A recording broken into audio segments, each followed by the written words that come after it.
Hey fanboys, hey fangirls, Carnell Holley here. This is Dwain Worrell, recording here from Los Angeles. Oh man, speaking of Los Angeles, so we're because you can't see us and you don't know that we are recording in different locations. That I am recording in Georgia, and Demetrius, where are you recording at? Baltimore, Maryland. How you all doing? Baltimore, and I'm getting ahead of myself. Let me properly introduce our special guest today because he is Mr. Blurred and Powerful himself, a cosplayer by the name of Hellspawned, aka Demetrius Holt, is on the line. Demetrius, my man. Welcome, sir. Welcome. Thank you. Thank you for having me. I appreciate it. Oh, I appreciate you having us to have you on the show. Like, Oh, Mr. Black He-Man. Again, I'm not sure if you know this because Dwain usually keeps me in check on situations where I have a tendency to geek out a little bit because I run off on a little tangent here and there, but it's funny. I had to look this up because knowing that you are known as the Black He-Man, I wasn't sure that the character, what is it, He Soul, that Tim Seeley created, the writer of the He-Man, the comic book series, that in the what is it, the multiverse in the He-Man series, like He Soul was created like a homage to Sunman, the POC toy back in the day in the 80s and all that. And I'm like wait a minute, did you like have a hand in that? Like I mean, there was interviews where there was he showed off some of his concept art and that he had this before, but no, that yeah, I yeah. See, thing is, he can't mention me by legal standards. He cannot mention me publicly, because the lawyers at Mattel and DC don't exactly know how to go about it when it comes to using the image of a cosplayer. Because at the end of the day, cosplayers are using the IP of other entities, and we are. This is true. So therefore we don't own anything, but we put our own spin on it, and we might inspire, new iterations of things, but there's no legal way for us to lay claim to that. So as soon as he says publicly that he, is using it in an interview or whatever, he's using my image in conjunction with Sunman, then I am legally, able to say, hey, then you owe me some money. But okay. But that's all fine and good because I've got it on video. Me speaking to him at PowerCon 2019 when I was a guest out there as the first and only Black He-Man to be a guest at PowerCon, which was then a He-Man and She-Ra specific convention. And he and I had a conversation about him wanting to do a splash page bigger than what he did in that comic, where he had a good 100 different he people, and one of them was going to have a big afro in homage to me. Now it's since evolved to him putting He Soul in, and then I've got screenshots that I've got framed in my living room of him saying, yes, He Soul is an homage to both you and to Sunman. So Nice. yes, that is. Yes, that is me in the DC comic, and I'm fine with it being that way because, I'm not going to sit here and lay claim to a character that was always Mattel's. I didn't create it. They didn't take anything from me. They just, they saw where the representation was leaning, and they decided to, put me in there because I'm like the biggest name when it comes to that, in cosplay. Like even in there's maybe 2 or 3 white cosplayers that do He-Man, but they're not known names. They're not known outside of that fandom, if even that. whereas I'm kind of like all over the place. So, I don't care. Like, I'm just glad that I have soon to be 2 action figures, that my son can like play with and just be like, this is Daddy. Right. I did see that. Yeah, Okay, so okay. There's other things that are happening that I'm able to affect change in the Black cosplay community and the world writ large. So, things not working out with Mattel in a specific way, just means that was just a stepping stone for me to do something more, and for me to be able to say, hey, so I'm trying to do this initiative, but if you want to know who I am, all you gotta do is just Google Black He-Man, and then you'll know everything you need to know about me. It's like, you see it. And Dwain and I, we've had this conversation before about cosplaying and doing superhero shorts. Like I was a part of a Deadpool Black Panther short, and Garrett Dumas, the other actor who played Deadpool, and I played Black Panther. And I think he pointed it out more so to me. Garrett did, that there were certain things that we showed in our 2 shorts that we did that seems to have been included in some shape or form in the Marvel films. And it's like like being a fan of the character and the whole mythos. It's just like, oh man, that's awesome. And again, and some people don't understand the legal side. It's just like, we don't own these characters. I mean, we're fans, and we're showing the love and doing these passion projects, and on the backside, if we're not getting shut down, that you'll see it included. And it's just like oh, we're helping out the industry. It's just like we're showing you like we like this is what we're receptive to, so go ahead and put it in the big screen, and like take our money. Something else you have to take into account is, if they're fans, if the people who are making the movies are fans the way that we are, then the things that they're doing and the things that we're doing, even though we're not talking to one another, we're probably along the same lines of what we would want to see.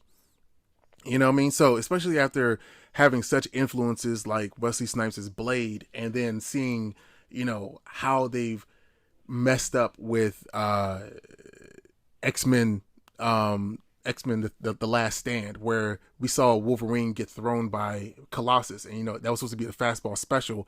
It could have been a lot better, right? It couldn't have been anything else but it was, because Hugh Jackman's 6'5", and and he this is true. It's like, kind of, this is right. But see, these are things that have seeped into our consciousness, and we will of course do them better, or because we've already seen it done one way or another. And these are the same people who are making the movies as well. Hopefully that they're fans, not something like you would see in Zack Snyder movies, but whatever. Mm-hmm.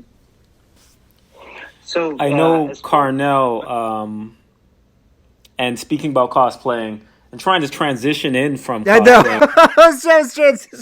Carnell has often done the Black Panther cosplay. He's been a fan since forever, and I know even before Chadwick Boseman came on, you yourself wanted to play I did. Black Panther, and it is sort of serendipitous that we are now speaking about the second Black Panther film, which we all saw. And I think I should ask you guys, what was your opinion on the film? I'll start with you, Carnell. What was just generally your opinion on the film?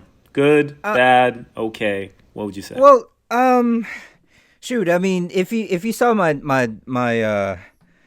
fanboy theory video, that just going into the film, it was one of those situations where it was bittersweet, and like I didn't want to be coming from a sad place, and I was thinking about this the other day, and I'm just like, in Jason David Frank, R.I.P. I'm just like, I'm not like my hero Bruce Lee. Like it seems like I'm missing the chance to meet my heroes. Like my hero died before I was born. I didn't get a chance to meet Chad. I didn't get to meet the chance to meet I'm about to call him Tommy. Jason. And like I did see him at Ranger Stop.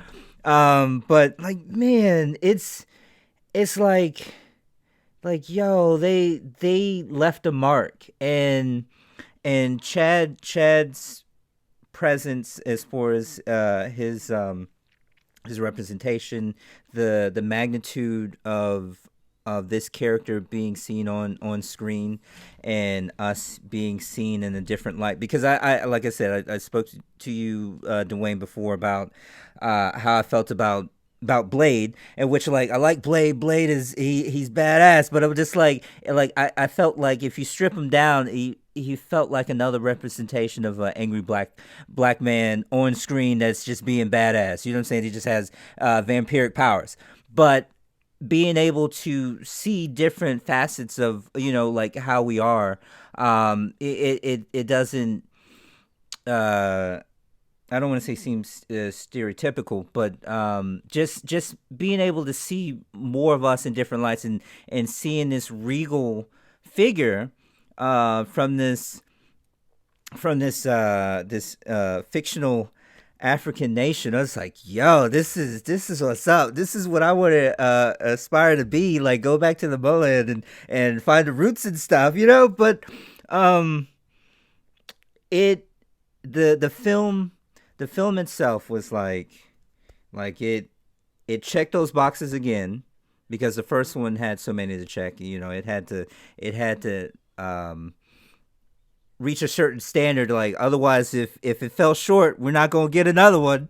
And it did, and I had my reservations as far as like oh, I would have preferred Chadwick's body to look a little different, and then you find out that he was suffering from his disease, and just like, oh well, I mean, putting that in perspective. Other than that, 10 out of 10. 10 out of 10. Wow, strong. I enjoyed the film. Okay. Because I pulled back because of certain actions, because I'm a big action guy, and everything was balanced speaking of the first one. Everything was balanced in the first one. My thing was like some of the action I didn't feel was up there enough. Physically, that per se, but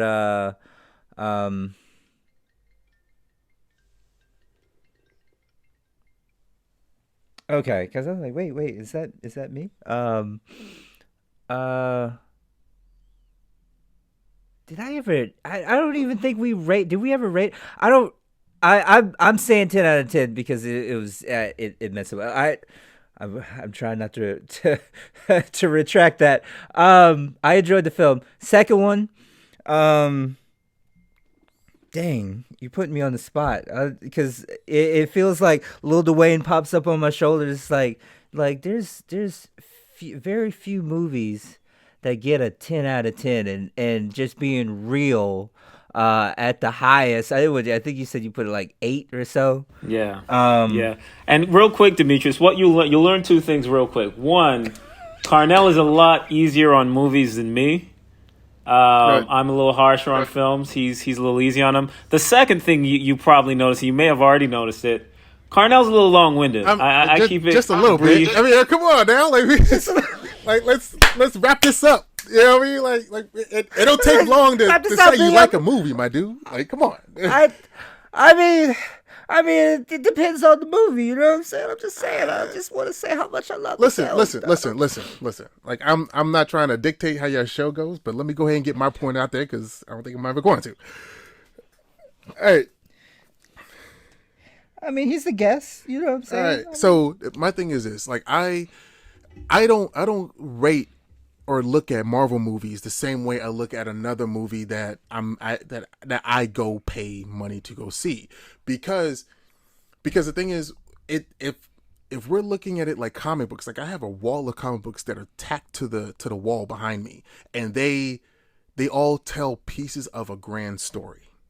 You know what I mean? Okay. So if I'm looking at each movie like an individual issue, and then we get to an Avengers movie, which happens to be an annual, that brings all of like it's the event film. It brings everything that's happened, in 1, 2, 3 phases or whatever together. Then I'm getting a larger piece of the story. And then we're getting to the next chapter. So I don't look at Marvel movies individually. I just look at them as pieces of a bigger story. So if you want to say that I'm a Marvel apologist, fine. I'm swinging from ball to ball on Marvel's dick. I don't care.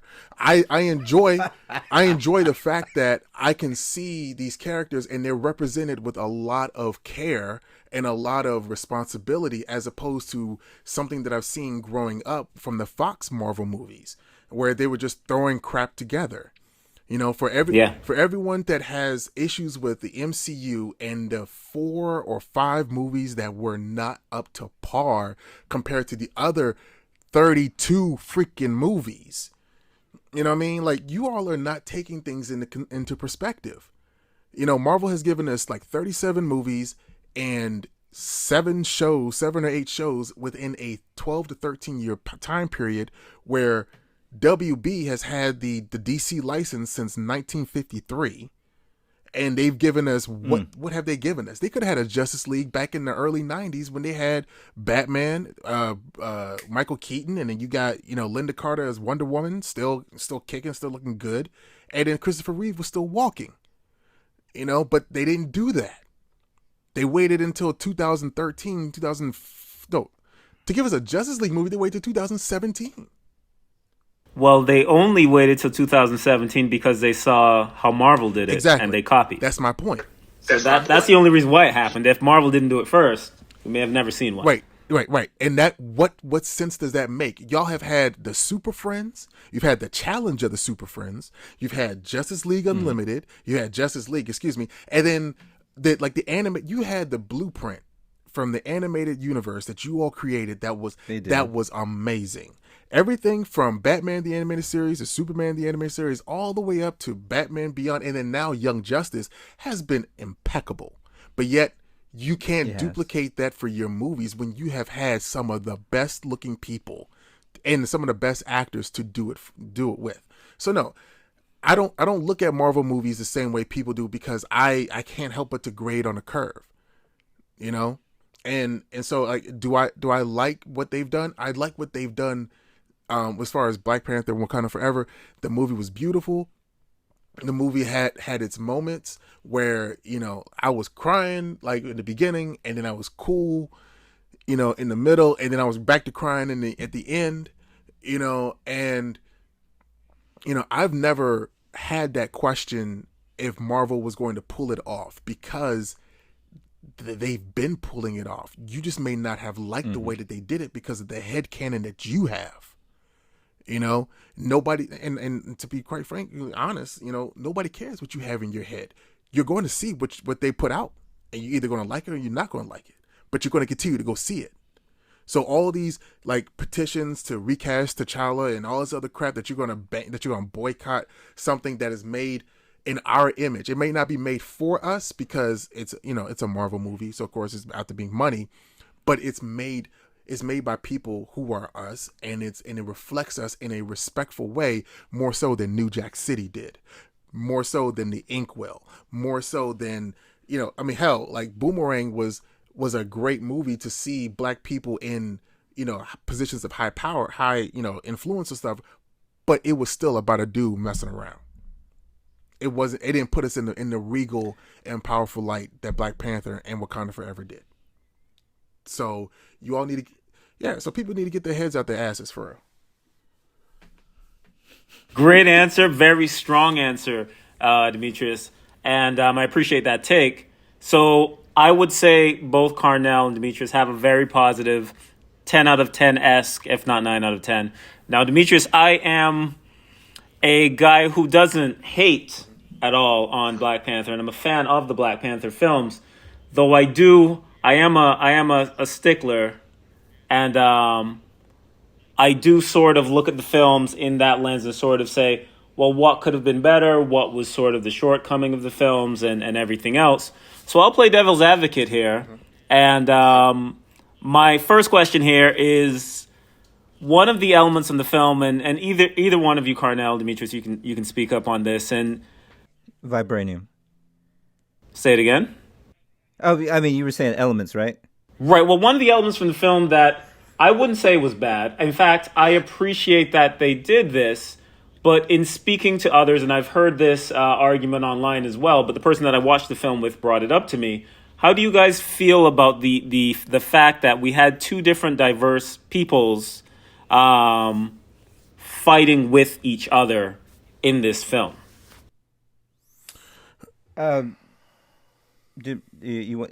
you well, it's really no different than reality, because it took brother Fred Hampton to come along to say that we were all the same except for the government. We were all against the government, and they were against us, and for him to bring together the Rainbow Coalition. Right now, if you look at, let's just say Latinos, and we're talking about political terms. There are a lot of Latinos that see themselves as white presenting or white wanting to be accepted or whatever. So then they vote Republican, even though they're basically voting against their own interests. But there's a certain level of racism and colorism that exists in their own culture, that they can't get, they can't get their heads out their own asses either. So to a certain extent, what we saw as far as two minorities, battling against each other, where the government was the real villain in the film, is a reflection of reality. If we could learn to get over our own biases against one another for our own motivations, and then come together as a unit and vote to get these people out. Because look at South Carolina. I mean, look at Florida. I mean, look at Georgia. There's so many different examples in America alone where if all minorities actually stuck together, we would be the majority. And we wouldn't have a lot of the problems that we have today. They wouldn't have the problems in infrastructure that we have today. But then people just can't get beyond their own, their own biases. And this was a reflection of what it was. What's it like? What it's like to be in America. So if people could not make that correlation, then it was beyond them. Great answer, and I second that. I agree with that. I do think I heard those arguments. I disagree with them completely, and I think that it is a reflection of reality, as you said. And also, I think once we start becoming people of color more prominent in films, then I think these things will sort of be forgotten. The fact that you have black against Asian or Latino against black, whatever the combination is, the more we are seen on film, the less these things will be talked about.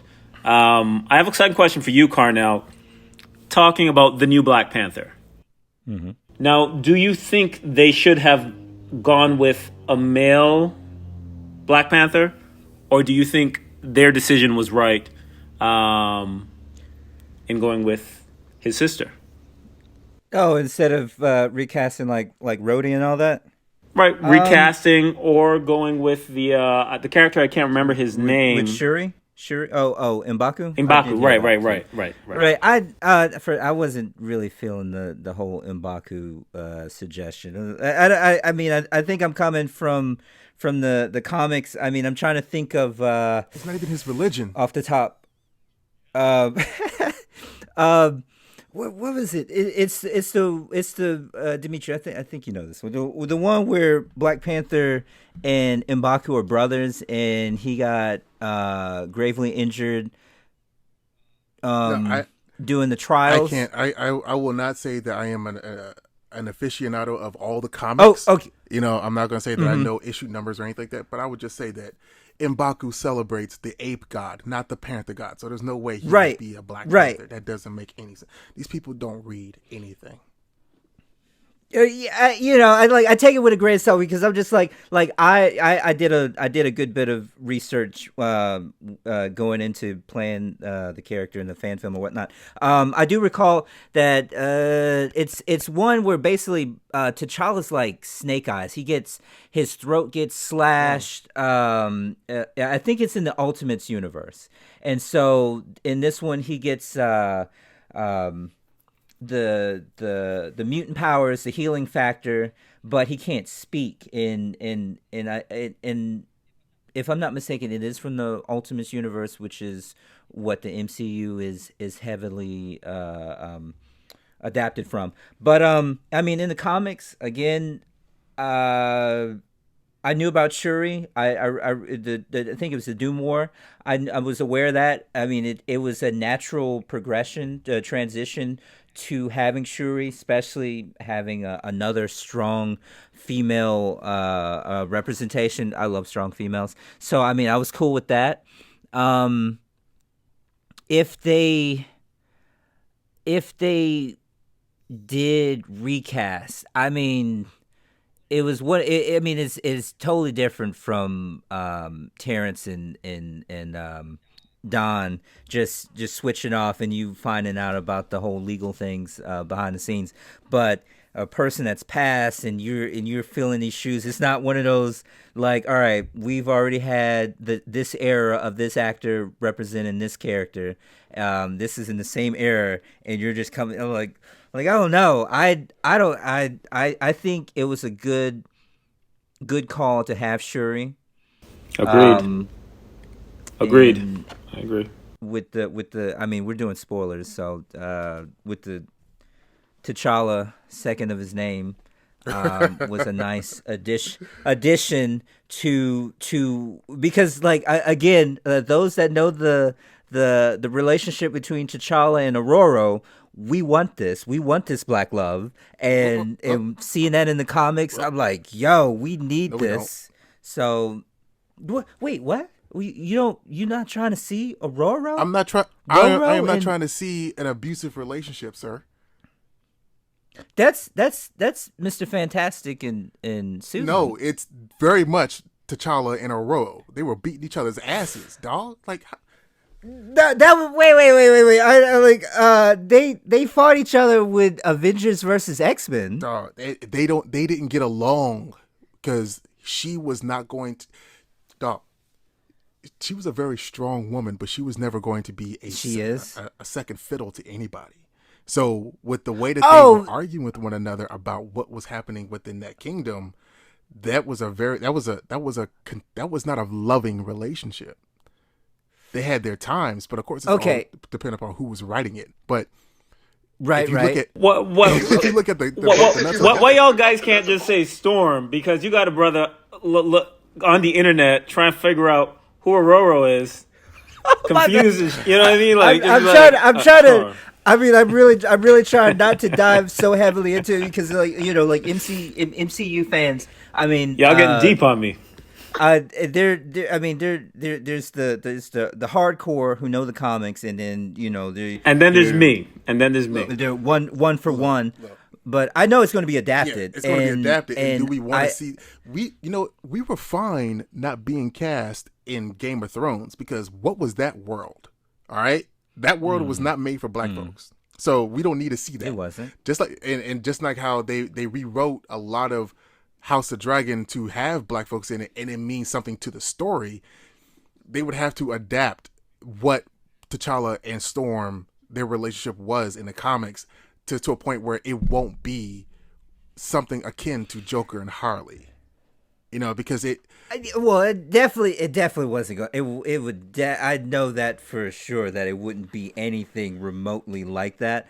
I think. I just hate the fact that people romanticize something just because two people look like each other, as opposed to knowing how they actually interacted with one another and be like, all right, it was cool they were together, but don't say that they were like the epitome of what black love should look like, because they weren't.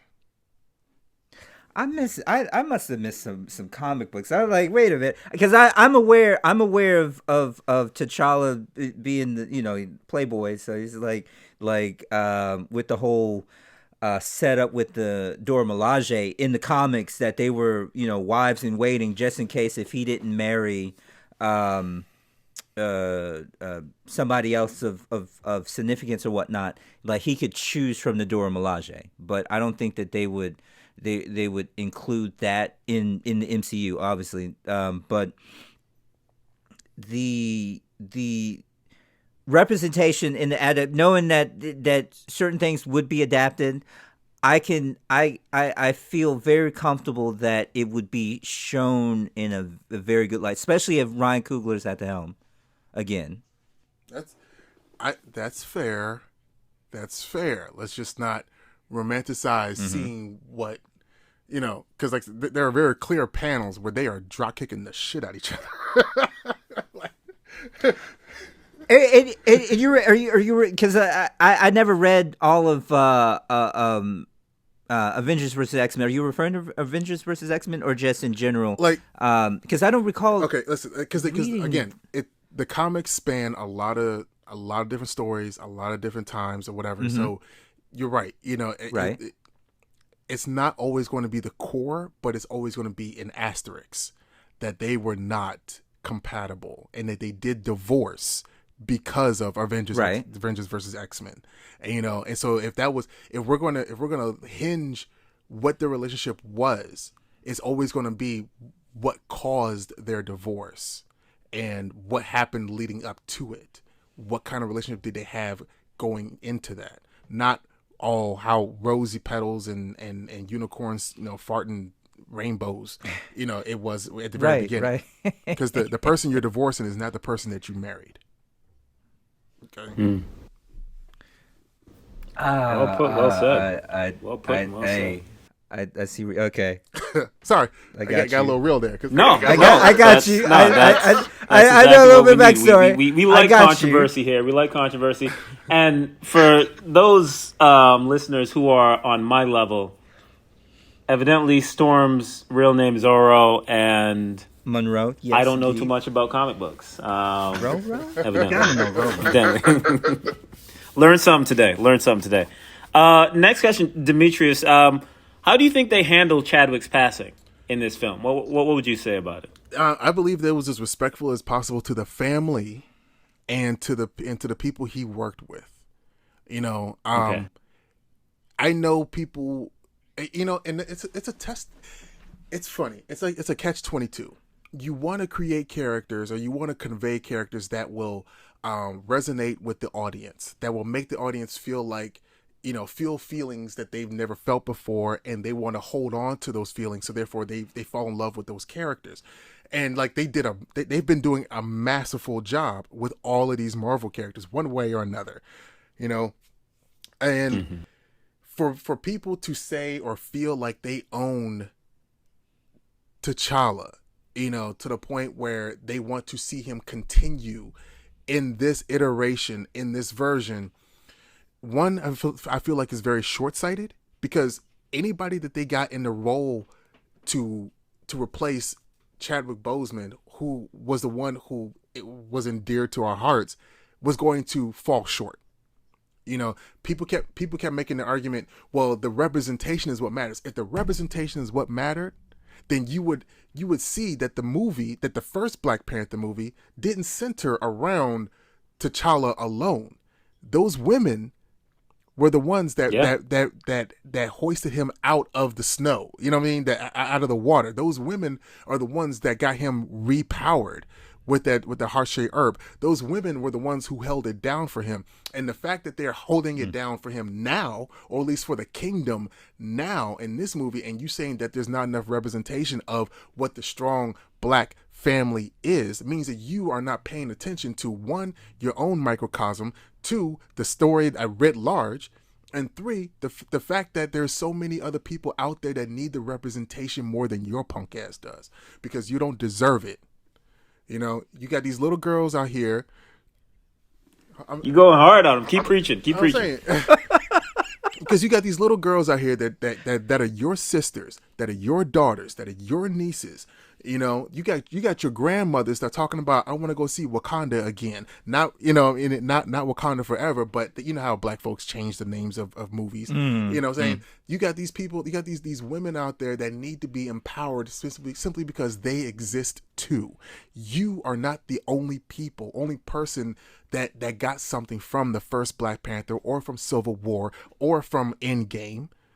You know what I'm saying? Or even from Infinity War. You're not the only person who did. So for you to feel like T'Challa is the only thing that you and hell, you said there's no black male representation in Wakanda Forever. What the fuck was M'Baku? You know what I'm saying? He was a whole ass advisor, whereas before he was an antagonist to a degree. You know, if that's not character growth through 3 or 4 movies for you to appreciate, you're not paying attention to the movie. You're not paying attention to the stories or the lessons that are being imparted onto you. You're just looking at the flashing blue lights and then Wakanda Forever symbols and then the purple lights that come off this man's suit and think that you should be in that role when you don't deserve it. Because if you're not out here fighting for your kingdom, then what kind of king do you think you will be? Well said. Well put. And I agree. I think, you know, those moments at the end and in the opening as well, them sort of setting up his passing and being respectful to him and his family, it was very well handled, I feel. Brought me to tears. I don't like to admit it, but it did bring me to tears. So did a great job. Man, it's been a minute since I've been close to being brought to tears watching a movie. A new question sparked in my mind. Off of Demetrius's passion, but I'll leave that to the end. Wait, what happened? I missed it because it was kind of muffled. Oh, I have a follow up question. Not really a follow up question, but a question that sort of inspired off of your passion for the MCU and everything that comes with it. But before I ask that question, Carnell, I did have one issue with the film, and this comes from a structural standpoint. Me looking at the film structurally. I feel like Riri Williams was sort of tagged in. I don't feel the film flowed with her in it as well, and I'll explain why. I believe if you take Riri Williams out of the film, you just take that character out of the film, and her alone, the rest of the film can flow without her, and maybe even flow better without her. What is your opinion on that? Do you think she was tagged on? Do you think she was part of Kevin Feige's fan to sort of launch the TV series? Or do you think she played into the film very naturally? There was a very good reason why she was there. She had a good point within the film.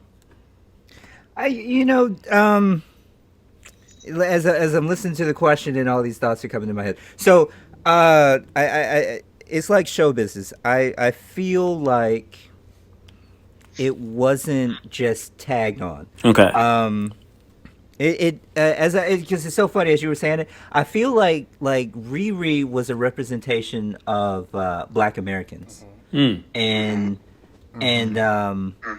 I don't know. Demetrius, did you just open up my third eye or something as we're chatting? Because I was just like, I didn't think about this at first, but I was just like I feel like she's a representation of Black America in the affairs of African nation that's on a global scale, and how she was. She's her wow. I feel like her part was that the Americans here that really work to achieve something greater. When Africans that come over, and when in school, and and they're got all these jobs, and when they go to school they get all these like a professional student, and you're just like, man, this is like your motivation to be here to better yourself and all this and that. But trying to consolidate this answer. No, I don't think she was just tagged in. Okay. A little bit of the comic book thing that she's originally like an Iron Man character. She was to take the mantle of Iron Man, and for her to get her origin, MCU origin in Black Panther instead of Iron Man is quite interesting. I think that it's a possibility that they still weave in Iron Man in the series, which I happen to have found my way onto the Ironheart set. Didn't know it was Ironheart. I thought it was another set, and then Secure that was there informed me later because I'm like, is this Echo? Because I saw Marvel Studios production, and then all of a sudden I see the set chair with Ironheart on the back. I'm like, yo, I was not expecting this because she was sick. I don't know if that was disclosed. She was sick at one point, and they had to halt production until she got better, and then she came back to finish shooting. But no, I thought that she was a really good addition. Yeah. She got the respect of Shuri because Shuri is a great mind, and then seeing that her achievements is just like, yo, I mean, hand clap, all right, like we can operate on a higher level. It's like, okay. Well, the director does have sort of a history of doing that. He did it in the first film with Michael B's character as well, as bringing that Black American perspective into the larger film. And there is a history, sort of, and I wasn't born here in the United States as well. Neither were you, Carnell. But And neither was I. No, I wasn't. Oh, sweet. Wow. Where were you born? Portugal, Azores. Portugal. Okay. Born in Germany. and Barbados for me. And there is, I see it's changing now, but I remember in the 90s when I was up and coming, when I was a young kid, that there was a sort of repulsion against Africa, this idea of being African. No, I'm American. I'm not African. I'm not connected to Africa. Among some of the black people that I knew, they would almost look at Africa in a comical way, laugh at them in a sense that I'm better than Africa. But now, thankfully, thank God, people are starting to realize the beauty and the culture and the history within the continent. And you know why? And you know why that was the case? It's because of white supremacy. Like, I didn't come on here to be, anti-white, and I'm not. I'm truly not. I'm really not. But this movie proved that the problem was white folks, and that's why I was waiting to jump in here to say that Riri wasn't the tacked-on addition. It was the white folks that were the tacked-on addition. They were trying to set up the Thunderbolts so fucking hard in this movie, and see, that you said you inherently accepted Ross and Tina as part of this film as naturally as because they're white folks. Like, you can't have a movie without white folks. It can't. You can't, that's just an impossibility. So let's look at the one addition of the black person that happens to be American and think that she's the imposter, or she's the one that's not supposed to be there, or she's the one that's making the story jump around more than it need to. That's not the case. If Ross and his ex-wife Valentina wasn't in this film, we wouldn't have been thinking, because they were setting up also Secret Invasion with this, because he's supposed to be in that as well, Ross, right? So that's what he's going to be doing. That's what anyways, so yeah, it just they're the ones that didn't need to be in the film. The fact that the fact that Riri was here was one, she was the new fresh face for young girls that aspire to do well here in America, to be acknowledged by the likes of Wakanda. One and two, there's only been two Black Americans. There's only been three Black Americans that have been in Wakanda that we know of. That's Rhodey, that's Falcon, or excuse me, Cap, and his name, and Killmonger. Those are the three only Black Americans that have been in Wakanda. Everyone else that has had any kind of contact with Wakanda have had to go to an outreach center that was in someplace else except for in Wakanda. You know, so for Riri to actually be there and have the words that she said was like, y'all really exist, or this really does thing. Like, I mean, it was, she was our gateway as the new perspective. It's seeing it for the first time, and then also in reminding Shuri what she used to be, which apparently Shuri needed that in order to not in order to not send two sets of people into eternal war. And I love the representation of these black women as strong, intelligent, in every different angle. They play the characters very well. Shuri, I love Shuri, and I loved her in the film and outside the film as well. If anyone has her phone number or something, you can send it my way. I'll reach out. My last question, Demetrius, off of your passion for the MCU, what did you think of one of the great Marvel projects called Marvel's Iron Fist? Oh boy, listen. Listen, like I said, there's not everything is going to hit. Not everything's going to be Netflix Daredevil. Where things are choreographed to the point where the actor actually does what he needs to do to get what he needs done.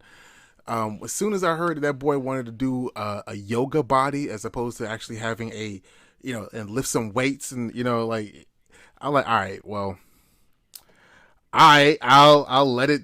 It's whatever, and I'll just wait for Shang-Chi to be the martial artist of the MCU, because he ain't it. Yeah, no.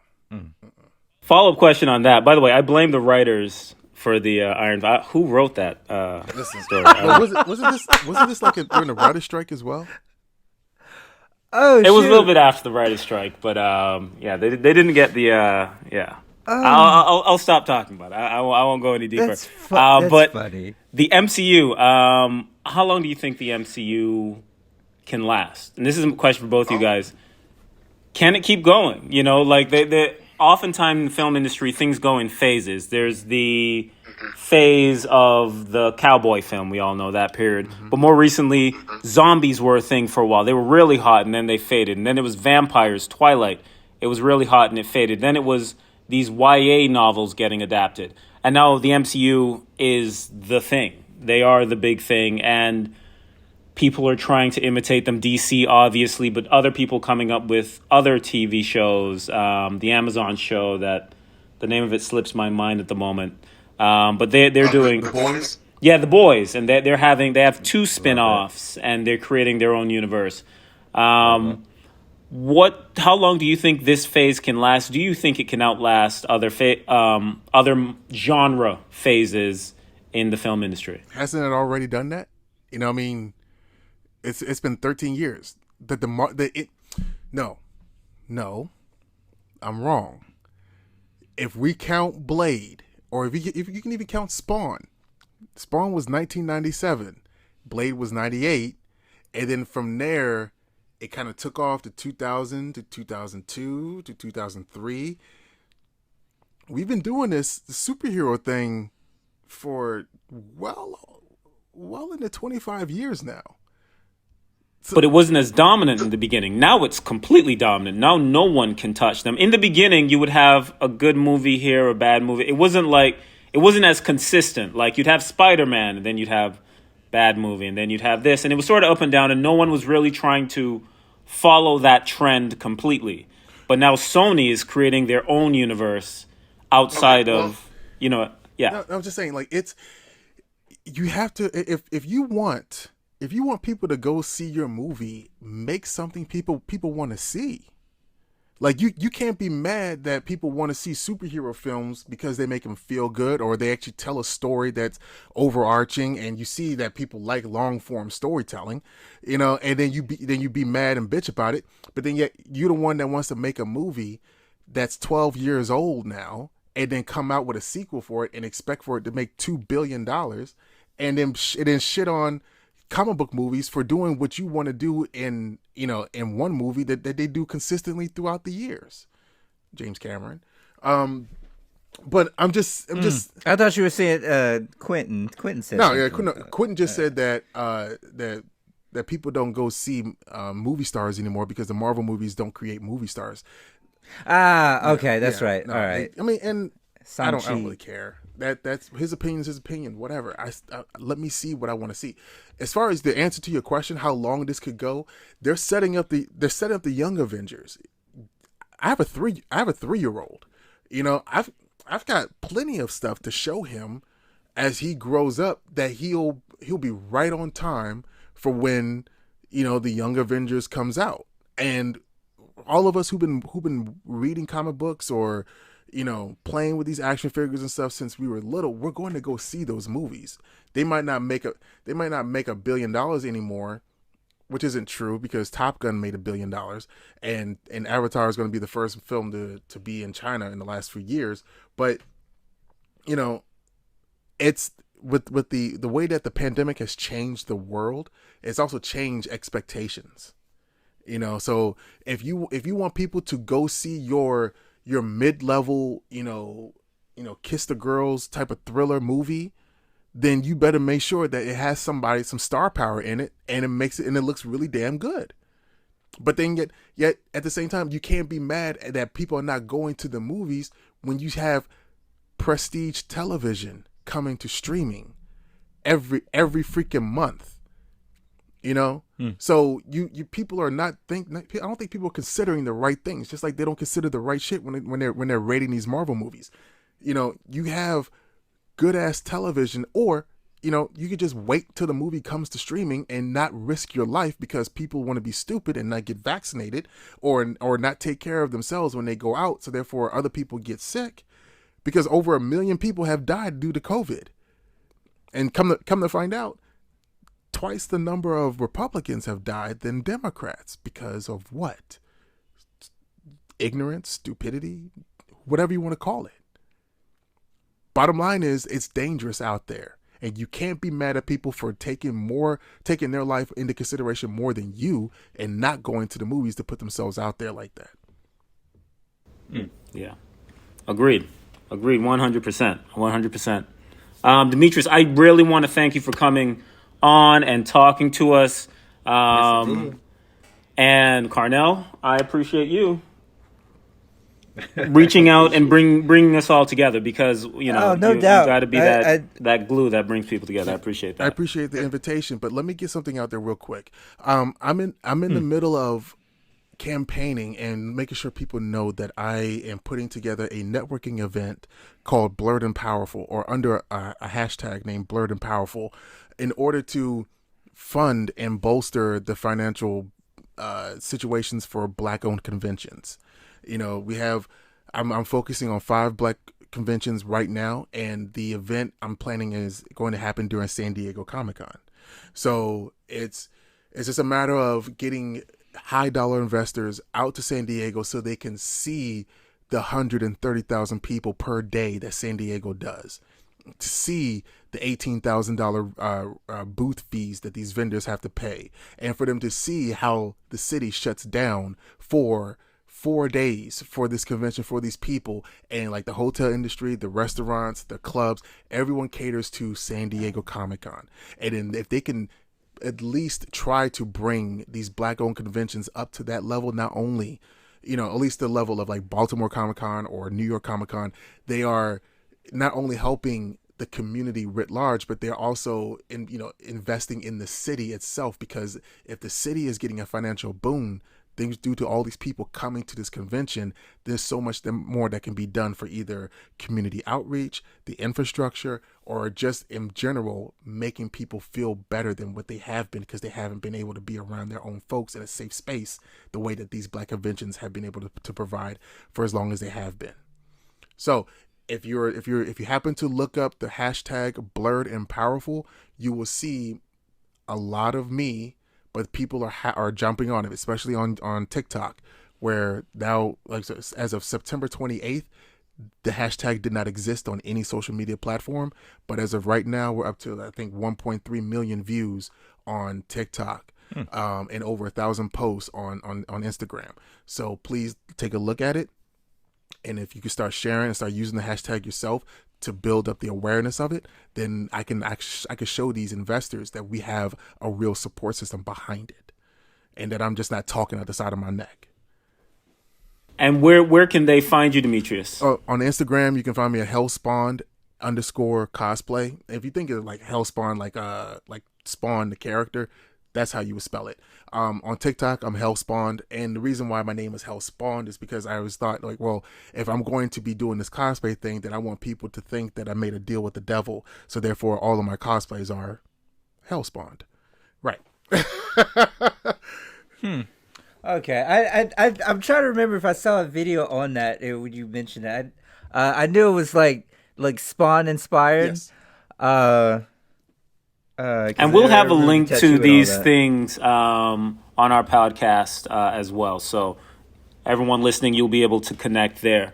So it's Blurred and Powerful, Blurred and Powerful, hashtag Blurred and Powerful. And you can find my man Demetrius on Instagram and TikTok. And can you say it again, the Instagram, TikTok? Hellspawned _cosplay on Instagram and Hellspawned on TikTok. Thank you very much. Thank you. Carnell, any final words? Shoot. I enjoyed this. This was very insightful. We got to have him back again. You know what I'm saying? If he's willing. He's willing. You know what I mean? These dudes talk too much. That's what he's like. These dudes talk too much, man. I can't come back here. But we would love to have you again, Demetrius. I would love to. I'd love to come back. Thank you. Awesome. All right, fanboys and fangirls, that is another episode of Writers Roulette. I am Carnell Holley. I am Dwain Worrell. Oh, and I'm Demetrius Holt. And Hellspawn. I didn't know if I was. I just did a whole lot. All right.